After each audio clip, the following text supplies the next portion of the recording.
ओम भूर्भुवस्वः तत्सवितुर्वरेण्यं भर्गो देवस्य धीमहि धियो यो नः प्रचोदयात्. यो मामजनादिं च व्यक्तिलोकमहेश्वरम् असम्मूढस्समर्थ्येषु सर्वपापैः प्रमुच्यते. तस्मात् शास्त्रं प्रमाणन्ते कार्यव्यवस्थितौ ज्ञात्वा शास्त्रविधानोक्तं कर्म कर्तुमर्हसि. यः शास्त्रविधिमुत्सृज्य वर्तते कामकारतः न स सिद्धिमवाप्नोति न सुखं न परां गतिं. तमेव शरणं गच्छ सर्वभावेन भारत.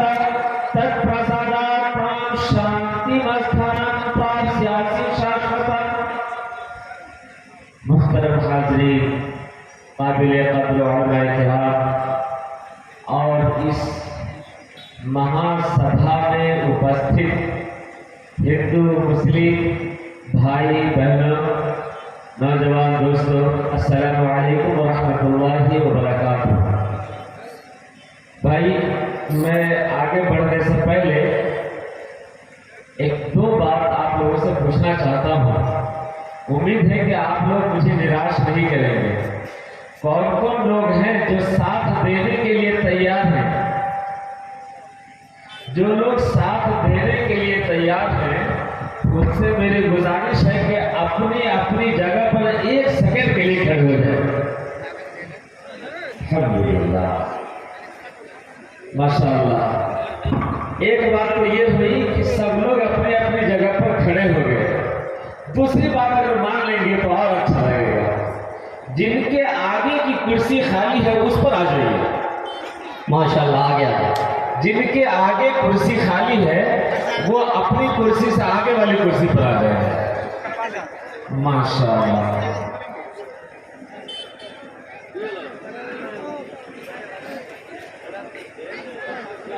जिनकी कुर्सियां आगे में खाली है वो पीछे से उठकर आगे वाली कुर्सी पर आ जाएं, ताकि जो दूसरे लोग पीछे बैठे हैं उनको पीछे वाली कुर्सियां मिल जाए। माशाअल्लाह।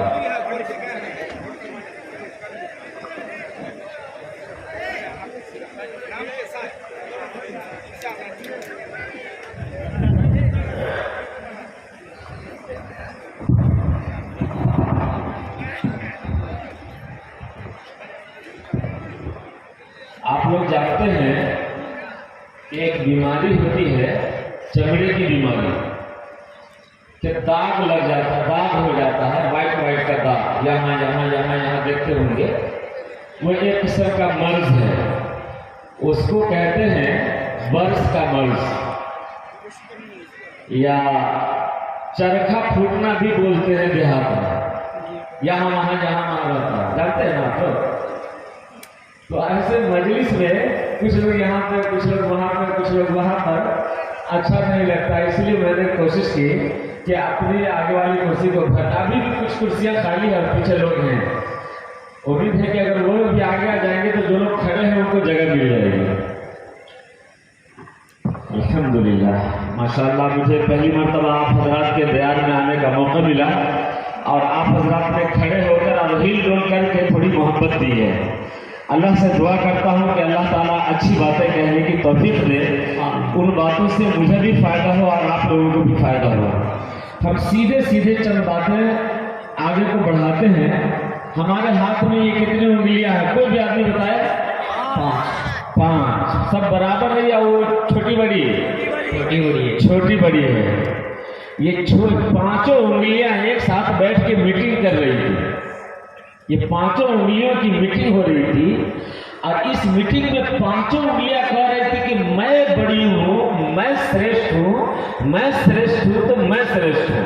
सब अपने अपने अजमत को, अपनी महानता को, अपने अपने बड़प्पन को बयान कर रही थी 5 उंगलियां। तो 4 ने मिल करके इससे पूछा, अच्छा तू बता, तू सबसे बड़ी क्यों है, तुम्हारे अंदर क्या खूबी है? तो इसने जवाब दिया कि देखिए, घर में गांव में जमीन रजिस्ट्री होती है या एग्रीमेंट पेपर होता है तो हम ही लगते हैं, तुम चारों पीछे रहती हो, मैं जरूरत पड़ती तो मैं ये अंगूठा छापने के लिए आती हूँ, इसलिए मैं सबसे आगे।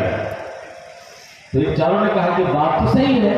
दूसरे वाले को भी एक तरकीब आई, दूसरे वाले ने कहा कि तुम चारों में सबसे आगे मैं हूँ। इस बोली ने कहा कैसे? कहा कि देखो, जहां 2-4 आदमी ठन जाता है तो सबसे पहले मैं खड़ी होती हूँ, और जब नमाज पढ़ने जाते हैं तो सब उंगली को बंद करते हैं, आगे को उठाते हैं तहिय्यात पर, अशहदु अल्ला इलाहा, पर हम इसी को उठाते हैं। तो इसने अपनी अजमत को इस तरह बयान किया। तीसरी ने कहा कि तुम सब में सबसे बड़ी और महान मैं हूं। जवाब दिया कि महान कैसे है? का 5 उंगली को एक साथ मिला दो और अंधे आदमी से कहो कि इसमें बड़ी कौन है, तो मैं पकड़ी आऊंगी और कहूंगी कि मैं बड़ी हूं, है ना? चौथी वाली को कुछ तरकीब समझ में नहीं आई, तो इसने कहा कि देखो, मैं दूल्हा बाबू हूं। तो कहा दूल्हा बाबू कैसे? तो कहा कि जब एक लड़का का और एक लड़की की मांगनी होती है, रस्म होता है, तो अंगूठी मुझी को पहनाई जाती है, इसलिए मैं दूल्हा बाबू। आखिरी वाले ने कहा कि देखो भाई, सबसे अजीम मेरी अजमत भी कम नहीं है, मेरी महानता भी कम नहीं है, बढ़कर है। कहा कैसे? तो कहा मैं दूल्हा बाबू के बगल में हूं, इसलिए मैं लोकनिया। 5 ने अपनी अपनी अजमतें बयान की। अब 5 को लगी भूख, तो कहा कि खाना तो खाना है। एक होटल में पहुंची 5 उंगलियां, अब 5 तरफ से बैठ गए कोई टेबल पे, ऑर्डर आया, खाना हाजिर। अब अकेले न ये उंगली खा सके, न ये खा सके, न ये खा सके, न ये 5 में से किसी का काम नहीं चल रहा था। तो कहा ऐसा है कि सबकी आजमत महानता अपनी अपनी जगह पर, हम सब लोग आपस में इत्तेहाद कर लेते हैं, सब लोग मिलजुल जाते हैं, 5 का पेट भर जाएगा। 5 मिल करके खाया, सबका पेट भर गया। मेरे भाई, हम जिस गांव में रहते हैं, जिस समाज में रहते हैं, यहाँ पे हिंदू भी है, मुसलमान भी है, अमीर भी है, गरीब भी है, पढ़ा लिखा भी है, जाहिल भी है, काश्तकार भी है, मरीज भी है, डॉक्टर भी है, पैसे वाला भी है, कम पैसे वाला भी है, हर तरह का लोग है। कुछ काला है, गोरा है, लंबा है, मोटा है, दुबला है, पतला, हर तरह का आदमी है ना। और सब आदमी अपनी अपनी महानता को बताने के लिए एक आदमी दूसरे का पीछा कर रहा है और एक दूसरे की बीमारी को, उसकी बुराइयों को दूसरे के सामने बयान करता है। ऐसा गांव में है कि नहीं? हमारे गांव में तो है, पता नहीं आपके गांव में है कि नहीं, है क्या? अगर सब अपनी अपनी महानता बयान करते रहे और दूसरे की बुराइयां बयान करते रहे तो समाज डेवलप होगा। मुझे हिला रहे, साइलेंट मूड में है, कम से कम वाइब्रेशन में आइए या नहीं तो जनरल मूड में आइए। देखिए, ये मोबाइल है ना मेरे हाथ में, मैं धीरे धीरे आगे बढ़ रहा हूँ और अपने टाइम से ज्यादा टाइम नहीं लूंगा, क्योंकि हम सब के पीरो मुर्शिद हजरत मौलाना मतलबुर रहमान साहब दामद बरकातुहुम आने ही वाले हैं, तो हजरत के आने से पहले भी जरा माहौल साजी हो जाए। मेरे हाथ में ये मोबाइल है, कोई इसमें फोन करता है तो घंटी बजती है। इसका मतलब यह है कि मोबाइल जनरल मोड में है। जब ये जनरल मोड में होता है तो घंटी टनाटन बजती है, लेकिन जब जनरल मोड में ना हो तो वाइब्रेशन मोड में कर दिया जाता है। कोई फोन करता तो बजती नहीं घंटी, मोबाइल थरथराता है ऐसे ऐसे। और एक तीसरा मोड भी होता है साइलेंट मोड, जिसमें न थरथराता है न बजता है, बल्कि चुपचाप रहता है। तो आज की तारीख में, आज रात में प्रोग्राम में हम लोग को कौन से मूड में रहना चाहिए? ये मोहल्ला खामोश है। जनरल मूड में रहिएगा तो कुछ अच्छी बातें भी आएंगी आपके बीच इंशाअल्लाह अज़ीज़। मैं ये बातें 5 उंगली की मिसाल इसलिए रखा कि जिस तरह से 5 उंगलियों ने अपनी आजमत को बयान किया, भूख लगी तो किसी का काम नहीं चला, इत्तेहाद रखा, इज्तिमाइयत रखी, सब मिल गए तो सबका काम चल गया। मेरे भाई, इस इस्लाह मुआशरा प्रोग्राम से सबसे पहला पैगाम तमाम हिंदू मुस्लिम भाई बहन, माँ बेटे बेटियों सबों के लिए पैगाम है कि आपस में इत्तेहाद, इत्तेफाक, मिलजुल का पैगाम लेकर के जाइए इंशाअल्लाह इंशाअल्लाह। दूसरी बात, इस दुनिया में और खासतौर पर भारत में और मनहर गांव में और आसपास में बहुत से हिंदू हैं और बहुत से मुसलमान हैं। क्या आप लोगों को मालूम है कि कोई हिंदू चाहे कोई मुसलमान ऐसा पैदा हुआ है दुनिया में जो अपनी मर्जी से जैसा चाहा, खूबसूरत, हैंडसम, ताकतवर, वो बनकर के अपनी मर्जी से आया हो दुनिया में? आप लोगों को मालूम है कि कोई ऐसा आदमी दुनिया में आया हो अपनी मर्जी से, जैसा उसका मन किया वैसा बना और आ गया? ऐसा है क्या? एक और बात देख रहे हैं, अक्सर लोग सर हिलाते हैं कि नहीं, ऐसे ऐसे कर रहे हैं। अगर सर काट दें और तराजू में तोलेंगे तो कम से कम 2.5 किलो का सर होगा, लेकिन जबान काट दें और इसको तराजू में तोलेंगे तो कितने किलो का होगा? ज्यादा से ज्यादा 50 ग्राम का। तो आसानी किसके हिलाने में है? 2.5 किलो का सर या 50 ग्राम की जबान? तो जबान हिलाइए तो भारी काहे को कष्ट ना आ रहे हैं। मैं ये बता रहा था कि अपनी इच्छा से, अपनी मर्जी से इस धरती पर न हिंदू आया है न मुसलमान, न औरत आई है न मर्द। कोई इंसान इस धरती पर अपनी मर्जी से नहीं आया। जिसने अपनी मर्जी चलाई है वो दिखता नहीं है, वो नजर नहीं आता, वो बगैर दिखे, बगैर नजर आए, बगैर किसी रूप को धारण किए अपनी मर्जी को चलाया, जैसा चाहा वैसा बनाया, बना करके इस दुनिया में भेजा। उसके भेजने का एक लक्ष्य है, एक मकसद है जिसके लिए उसने भेजा है। जैसे आप लोगों ने चतुर्वेदी साहब को बुलाया तो कुछ काम के लिए बुलाया होगा ना? क्या आकर के कुछ समझाए, कुछ बताए, कुछ सबक उन्होंने याद किया है, वो सबक हम लोगों को सुना करके जाए। कोई तो कोई मकसद है बुलाने का। जब आप लोग अपने गांव में किसी आदमी को बगैर मकसद के नहीं बुलाते हैं तो वो मालिक जो दिखता नहीं है, नजर नहीं आता है, कोई रूप धारण नहीं करता और बगैर धारण किए हुए अपनी मर्जी को चलाता है और दुनिया में इंसान को पैदा करके भेज रहा है।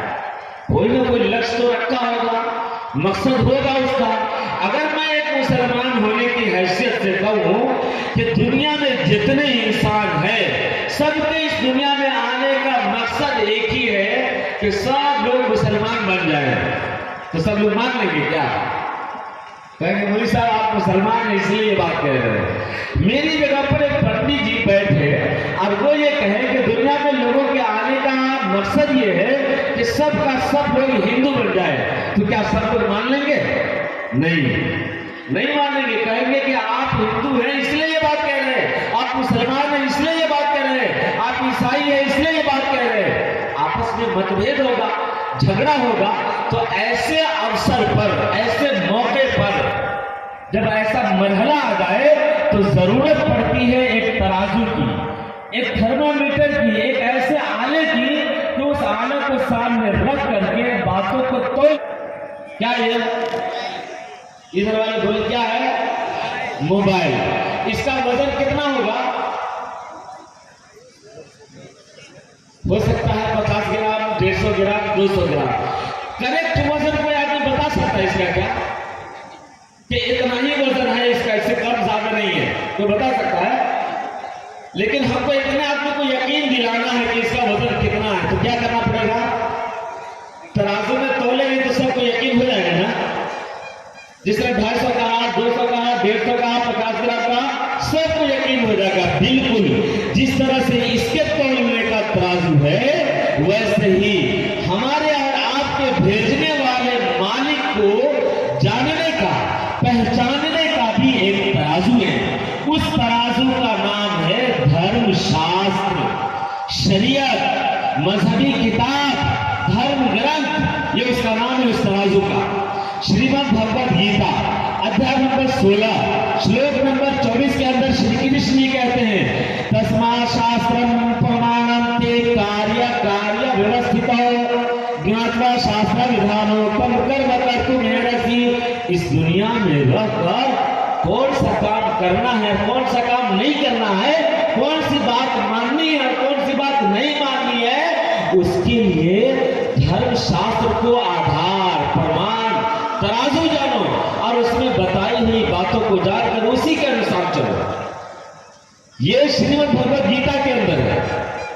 ईश्वर की ओर से, परमात्मा की तरफ से, ब्रह्मा अल्लाह की तरफ से आने वाला अंतिम धर्म ग्रंथ कुरान मजीद में अल्लाह ताला फरमाता है, बिस्मिल्लाहिर्रहमानिर्रहीम, फइन तनाज़अतुम फी शैइन फरुद्दूहु इलल्लाहि व रसूल। अगर किसी चीज में इख्तलाफ हो जाए, झगड़ा हो जाए, मतभेद हो जाए, तो खुद अपने मन से फैसला ना करो, बल्कि दौड़ो शरीयत की तरफ, देखो शरीयत में क्या लिखा है। फरुद्दूहु इलल्लाहि व रसूल, शरीयत में देखो, धर्मशास्त्र में देखो क्या है, जो कुछ है उसके हिसाब से चलो। लेकिन आज भारत का हिंदू और भारत का मुसलमान और भारत के रहने वाली आवाम, सब लोग, अधिकतर लोग, सब नहीं, अधिकतर लोग, आप लोग बताइए, अपनी मर्जी से काम करते हैं या धर्मशास्त्र की मर्जी से काम करते हैं? आपकी अदालत में क्या है इसका जवाब? अपनी मर्जी से करते हैं ना। अपनी मर्जी से करेंगे तो क्या प्रॉब्लम है, और धर्मशास्त्र की मर्जी से चलेंगे तो क्या फायदा है, वो बात देखिए श्री कृष्ण जी ने कैसे समझाया। श्री कृष्ण जी ने कहा, यह शास्त्र विधि वर्तते का नकारतः न सिद्धि ममा प्रवृत्ति न सुखम न परागति। जो व्यक्ति धर्मशास्त्र को त्याग दे, हटा दे, छोड़ दे और मनमाना आचरण करे, मनमाना जीवन बिताए, ऐसा व्यक्ति न यहाँ सुख पा सकता है, न प्राण निकलने के बाद सुखी हो सकता है। उसको कहीं सुख नहीं मिलेगा। और कुरान मजीद में अल्लाह ताला फरमाता है, फला वरब्बिका ला युमिनून हत्ता युहक्किमूका फीमा शजरा बैनहुम। आपके परमेश्वर की कसम, वो ईमान वाला हो ही नहीं सकता जब तक के धर्मशास्त्र से फैसला ना ले ले। अब देखिए, हम जिस समाज में रहते हैं, एक इंसान को, एक मुसलमान मर्द को गुस्सा आता है, अपनी बीवी को एक इधर देता है, एक इधर देता है। इधर देने से पहले और इधर देने से पहले किस पे देखना चाहिए? अपने मन में सोचना चाहिए या धर्मशास्त्र में देखना चाहिए? 2.5 किलो का नहीं हिलाइए, 50 ग्राम नहीं हिलाइए। शरीयत के हिसाब से देखना चाहिए या अपने मन के हिसाब से? शरीयत के हिसाब से। लेकिन आप लोग बताइए, गांव में क्या चल रहा है, शरीयत के हिसाब से या मन के हिसाब से? मन के हिसाब से चल रहा है, तो सुख मिलेगा कि दुख मिलेगा? चुपचाप है, लगता है चोर पकड़ा जा रहा है ना। हाँ, मालूम है कि चोरी पकड़ी जा रही है। हम तकरीर करने नहीं आए हैं, बातचीत करने आए हैं। भाई जरा बातचीत कीजिए। हम जिस सोसाइटी में रहते हैं, जिस समाज में रहते हैं, ये एक मिलनसार समाज है, मिलजुल को पसंद करता है, प्रेम और मोहब्बत को पसंद करता है। मगर इस समाज में रहने वाला इंसान एक दूसरे की कमी को उछालता है और उछाल के उसकी बेइज्जती करता है। इससे क्या सुख आएगा? कभी सुख नहीं आएगा इससे। उसकी इज्जत को उछालने से पहले, उसकी बुराई को बयान करने से पहले, उसको कष्ट और तकलीफ देने से पहले हमें देखना चाहिए धर्मशास्त्र में क्या लिखा है, शरीयत में क्या लिखा है, धर्मशास्त्र में उठाइए, देखिए हज़रत मोहम्मद सल्लल्लाहु अलैहि वसल्लम क्या फरमाते हैं, ला युमिनु अहदुकुम हत्ता युहिब्बा लिअखीहि मा युहिब्बु लिनफ्सिही। तुमने का कोई भी इंसान उस वक्त तक ईमान वाला हो नहीं सकता जब तक कि अपने दूसरे भाई के लिए वही चीज न पसंद करने लगे जो अपने लिए पसंद करता है। अब देखिए शादी ब्याह के मौके पर भोज होता है ना, दावत होती है, हम लोग जाते हैं अपने भाई को, बेटा को, बेटी को लेकर के दावत में। मान लेते हैं आप में से कोई आदमी अपने 10 साल का बेटा लेके गया, खुद यहाँ बैठा, बगल में बेटा को बैठाया। अब जो आइटम सब आ रहा है खाने वाला, तो सच सच बताइए आप अपने प्लेट में भी रखेंगे और बेटा के प्लेट में भी रखेंगे कि नहीं रखेंगे? बगल में बैठा है प्लेट में रखेंगे? हाँ, ये है कि अपने बेटा के लिए तो पसंद किया ये आइटम और बगल में जो बैठा उसके लिए छोड़ दिया। रसूल का फरमान है, अंतिम संदेशा आखिरी पैगंबर ये उपदेश दे रहे हैं, तुम में का कोई भी शख्स उस वक्त तक ईमान वाला नहीं हो सकता जब तक कि अपने दूसरे भाई के लिए वही चीज न पसंद करने लगे जो अपने लिए पसंद करता है। एक और मिसाल देख लीजिए, हमारी नजर अच्छी चीज को देखती है, फलाना की बेटी बड़ी सुंदर है, उसकी बहन बहुत अच्छी है, बहुत प्यारी दुलारी है, उसकी तरफ नजर उठा के देखते हैं, उससे मिलने के लिए रास्ता तलाशते हैं और उसको परेशान करके उसको अपनी मोहब्बत और प्रेम में फंसाने का पूरा ताना बाना बुनते हैं। करते ऐसा कि नहीं करते? बताइए क्या शरीयत में है ये? अगर आप दूसरे की बहन को फंसाने के लिए ये काम कर रहे हैं तो अपनी बहन को भी तैयार रखिए, तैयार रखिएगा। साइलेंट मूड है, क्या हो गया हम लोगों को? हमारा समाज टूटकर बिखर रहा है, हमारी बेटियां भी, हमारी बेटे भी, हमारी माएँ भी इसी भाव में चल रही है। मेरी बहनों, मेरी बेटियों, मेरी माँ, जरा सुनो, अगर आप अपने लिए किसी गैर मर्द को पसंद करते हैं तो आप अपनी बहन के लिए भी पसंद करके देखो, अपनी बेटी के लिए पसंद करके देखो। उस दिल से जब देखोगे तब समझ में आएगा क्या होता है। माजिद देवबंदी ने बड़ा अच्छा कहा, उन्होंने कहा बदनजर उठ नहीं वाली थी किसी की जानिब, अपनी बेटी का ख्याल आया तो दिल कांप गया, कलेजा डोल गया कि हम किसी दूसरे की बेटी को देखें, किसी के दूसरे के बेटा को देखें, किसी के दूसरे की बहन को देखें, हमारी बहन की तरफ, हमारी बेटी की तरफ, हमारी बीवी की तरफ कोई दूसरा मर्द देखेगा तो क्या होगा? बताइए, सच सच बताइए, समाज में ये सब चल रहा है कि नहीं चल रहा है? साइलेंट मोड से निकलिए, कम से कम वाइब्रेशन में आइए, नहीं तो फुल जनरल मोड में आइए। चल रहा है इस जलसे का उन्वान क्या है? इस्लाहे मुआशरा, मुआशरा सुधार, समाज सुधार सम्मेलन। तो सुधार कैसे होगा? जो जो बीमारी है उसको पकड़ पकड़ के लाइए और शरीयत में तोलिए कि शरीयत में अगर लिखा है तो करिए और नहीं लिखा तो छोड़िए। आज हमारे देश में एक बार बीमारी आ गई, हिंदू भाइयों में मुसलमान का बच्चा जा रहा है, एक गोश्त खाता, पकड़ो मारो खत्म कर दो। हिंदू भाइयों सुनो, अगर आप जिस शरीयत को मानते हो, जिस धर्म ग्रंथ को मानते हो, उसमें लिखा है कि गोश्त खाने वाले की हत्या कर दी जाए, तो लाओ उठा करके अपना धर्म ग्रंथ बताओ क्या लिखा है।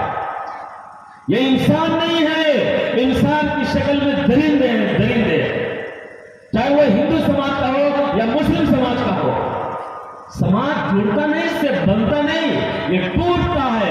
आज हमारे भारत में एक बीमारी लग गई है नफरत की, नफरत, हर तरफ नफरत। इस समाज में चल रहा है, हिंदू भी फैला रहा है, मुसलमान भी फैला रहा है। याद रखो भाई, चाहे वो हिंदू हो या मुसलमान, अगर आप इंसान हैं तो आपके दिल, आपके सीने में मानवता वाला दिल होना चाहिए। जरा देखिए, मैं एक मिसाल पेश करता हूं।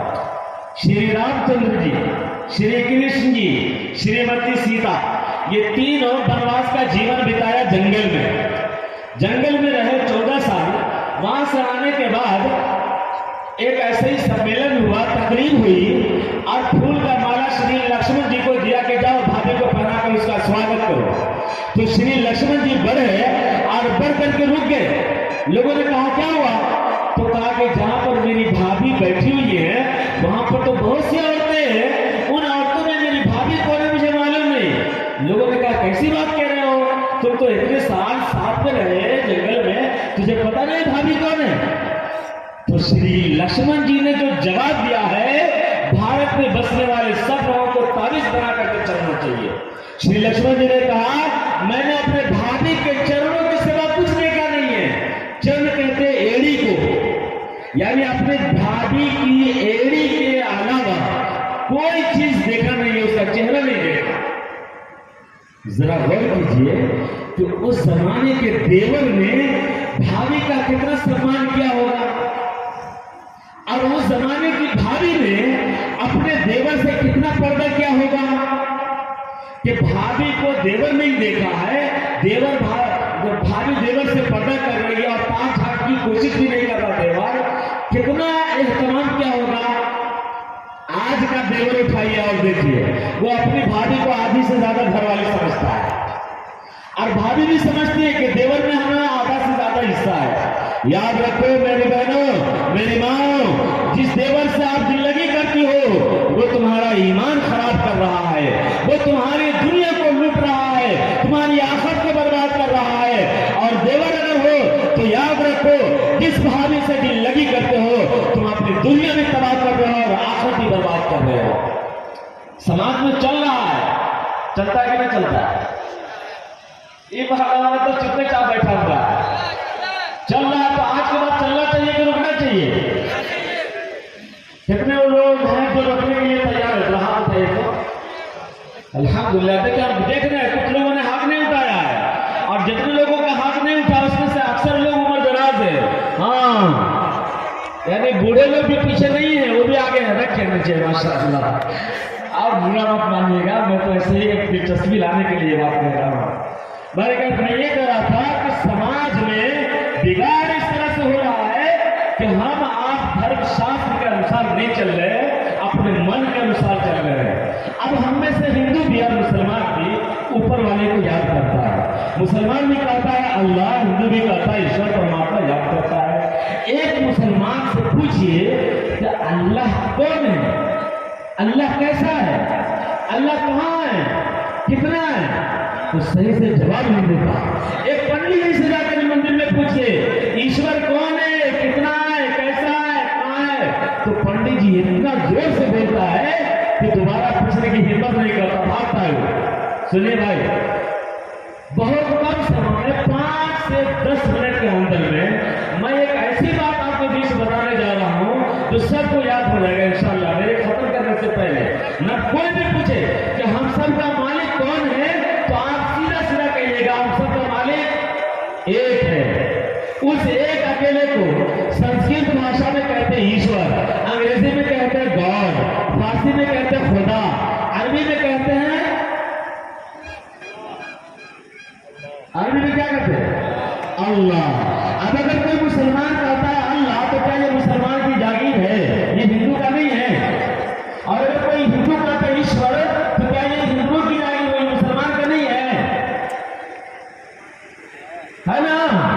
अब मुसलमानों में भी एक ऐसी बात है कि अगर ईश्वर का शब्द आ गया, परमात्मा ब्रह्मा का शब्द जबान से निकला, तो दूसरा आदमी समझता है कि क्या कर दिया, कि क्या कर दिया। सुनिए,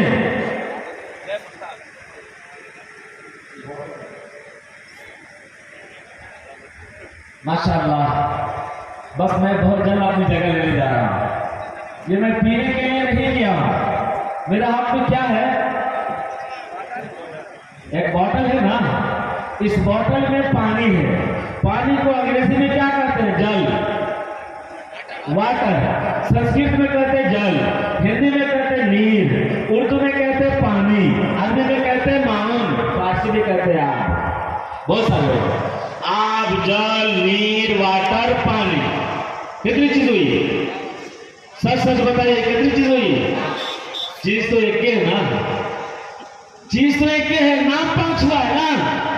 प्रॉब्लम यही पर है कि पंडित जी भी जो बोलते हैं ब्रह्मा, ईश्वर, परमात्मा, तो परमेश्वर ईश्वर के जो शब्द आते हैं तो ऐसा समझ में आता है कि ईश्वर अलग है, ब्रह्मा अलग है, परमात्मा अलग है, भगवान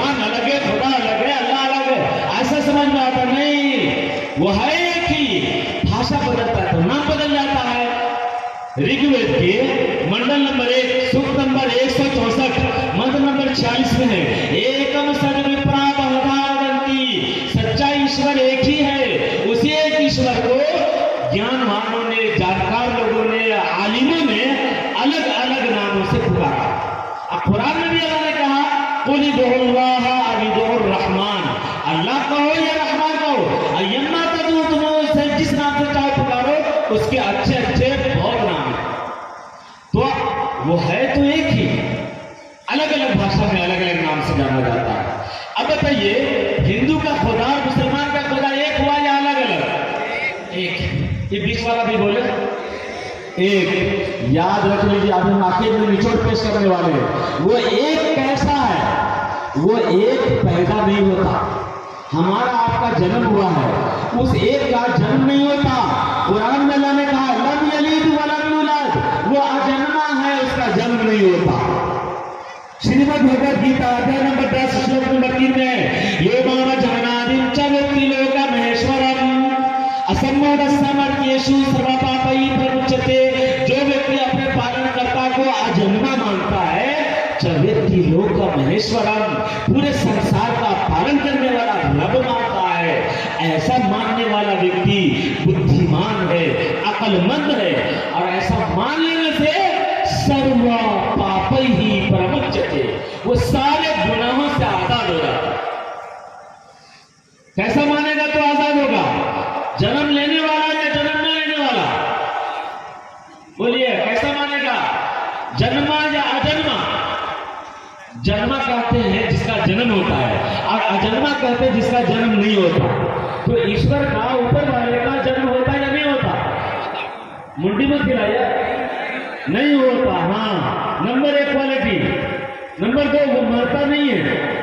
पुराने मजीद में अल्लाह ने कहा कुल्लु मन अलैहा फानी व यबका वजहु रब्बिका जुल जलाली वल इकराम, कि इस संसार की सारी वस्तुएं मिट जाएंगी, परंतु आपका परमेश्वर जिंदा रहेगा, मरेगा नहीं। और श्रीमद् भगवद गीता का अध्याय नंबर 7 श्लोक नंबर 24 के अंदर है, अब देखो व्यक्ति मां परमनियंते माम बुद्धायः परम भावम मजानन्तो ममा व्यय मनुत्तमम, वो अविनाशी है, नाश नहीं होता, अमर है, उसको मौत नहीं आती। यजुर्वेद अध्याय नंबर 40 मंत्र नंबर 8 में है न ममार न जीवियते, वो ईश्वर का बूढ़ा होता है, उसको मौत आती है, मरता नहीं है। नंबर 1 पैदा नहीं होता, नंबर 2 मरता नहीं है, नंबर 3 आखिरी बात, नंबर 3 दिखता नहीं है। अगर कोई हिंदू चाहे कि मैं अपने मालिक को देख लूं, कोई मुसलमान चाहे कि मैं अपने मालिक को देख लूं, तो उसको ये दुनिया छोड़नी पड़ेगी, और दुनिया छोड़ने के लिए लोग तैयार नहीं है। दुनिया में रहकर के उसको नहीं देख सकते हैं, इस दुनिया को छोड़नी होगी उसको देखने के लिए। श्री यजुर्वेद अध्याय नंबर 32 मंत्र नंबर 3 के अंदर है न तस्या प्रतिमा अस्ति यस्य नाम महद्दशः, उस मालिक की कोई प्रतिमा नहीं है, उसका कोई शरीर नहीं है, उसका कोई ढांचा नहीं है। यस्य नाम महद्दशः, उसके नाम का माला जपना सबसे बड़ी नेकी है। यजुर्वेद का अध्याय नंबर 40 मंत्र नंबर 8 में है नैन मूर्धाय न तिर्यच्च, न मध्य परिगणता, न तो उसे इस नैन से देख सकते हैं, न अपने ख्याल और तस्वीर में ला सकते हैं कि काला पीला नीला दुबला मोटा पतला छोटा बड़ा कैसा है, अपने ख्याल में भी नहीं ला सकते। कुरान मजीद में अल्लाह ताला फरमाता है लैसा कमिथलिही शै, अल्लाह ऐसी जात है कि उसके जैसा कुछ है ही नहीं। ला तुदरिकुल अब्सार, आंखें उसको नहीं देख सकती, वह युद्रिकुल अब्सार, और वो सबकी आंखों को देखता है, सबकी आंखों को देखता है। रात होती है, खाना खाता है, नौजवान लड़का लड़की सब अपने अपने बिस्तर पर जाकर के मोबाइल को टुकुर टुकुर टुकुर टुकुर टुकुर टुकुर देखता है। देखता है कि नहीं देखता है?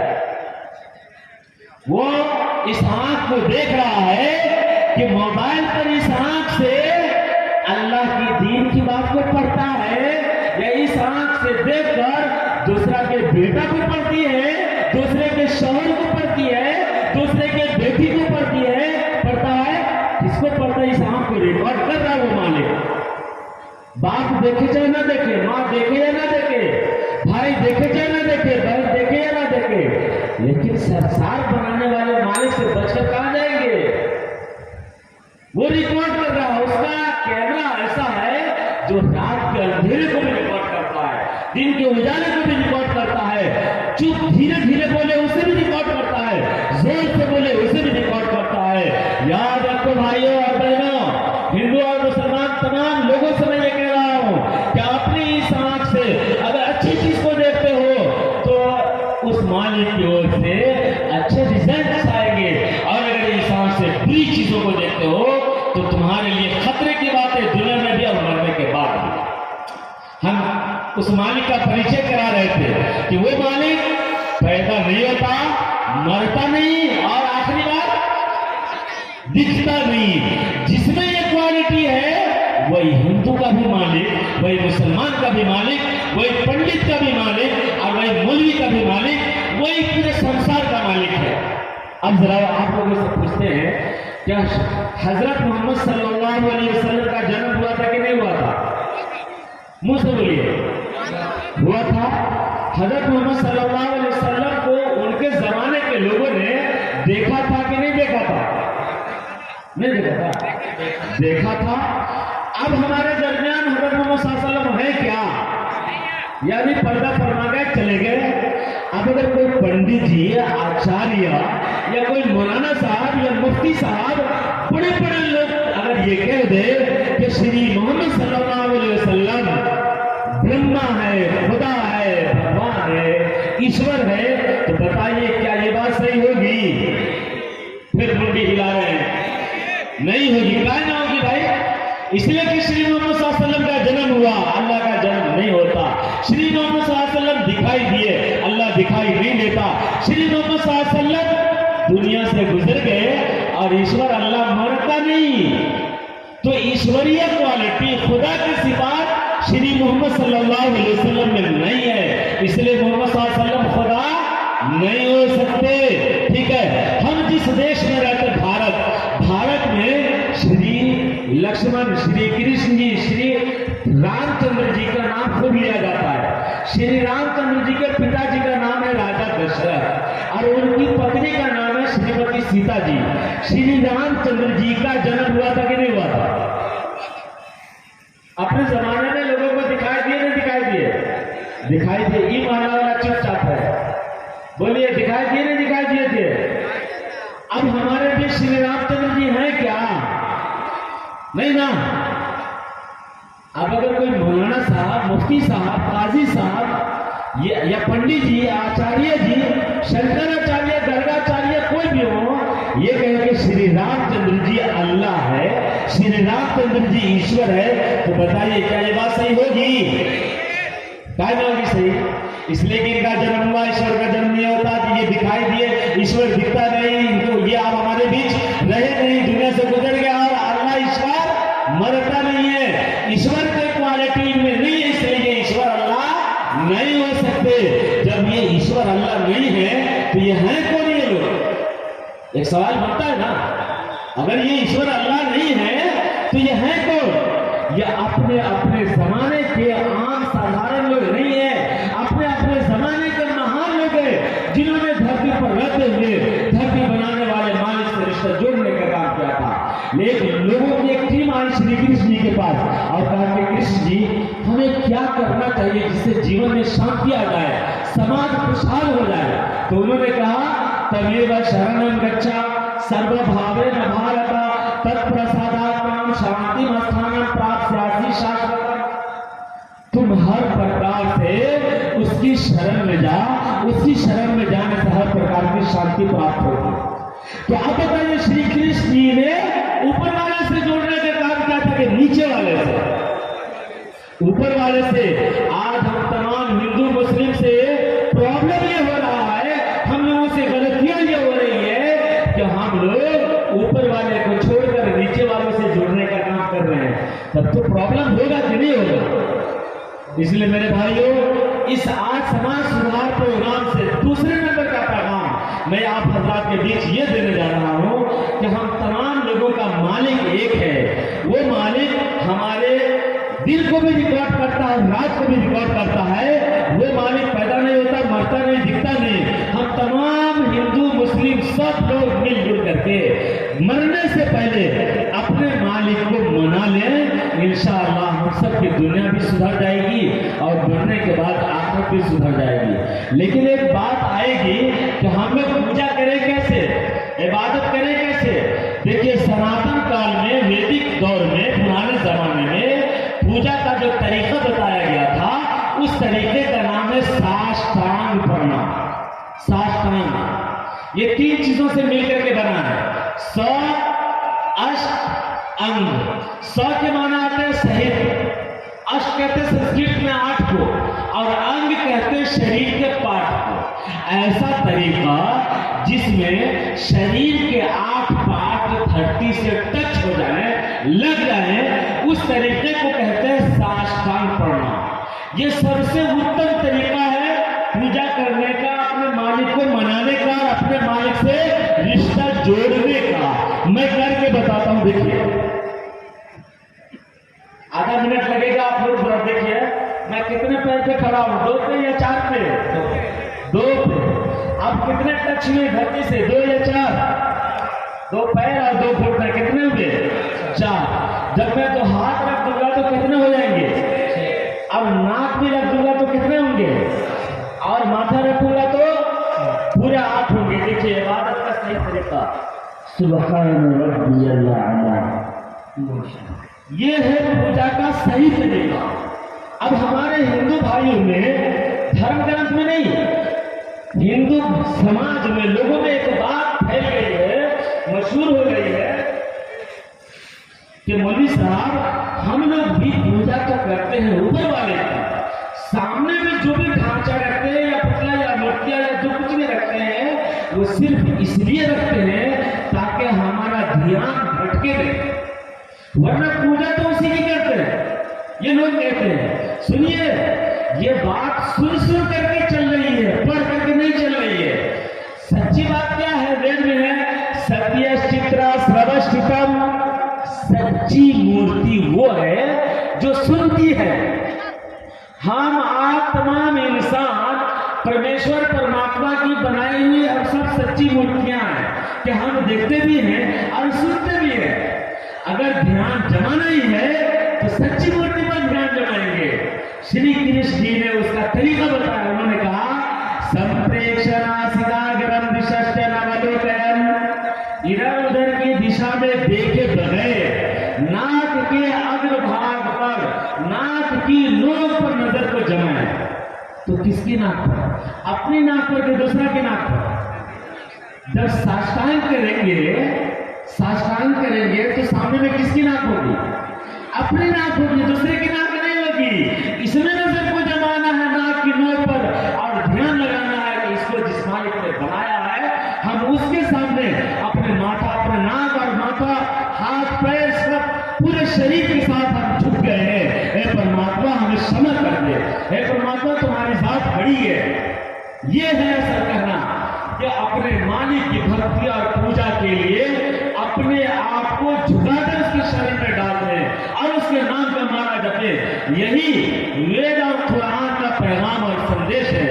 यजुर्वेद के अध्याय नंबर 32 और मंत्र नंबर 3 के अंदर है यस्य नाम महद्दशा, उसके नाम का माला जपना यही सबसे बड़ी नेकी है। और कुरान मजीद में अल्लाह ने कहा है वला जिक्रुल्लाहि अकबर, अल्लाह नाम का माला जपना ये सबसे बड़ी नेकी है, ये सबसे महान नेकी है।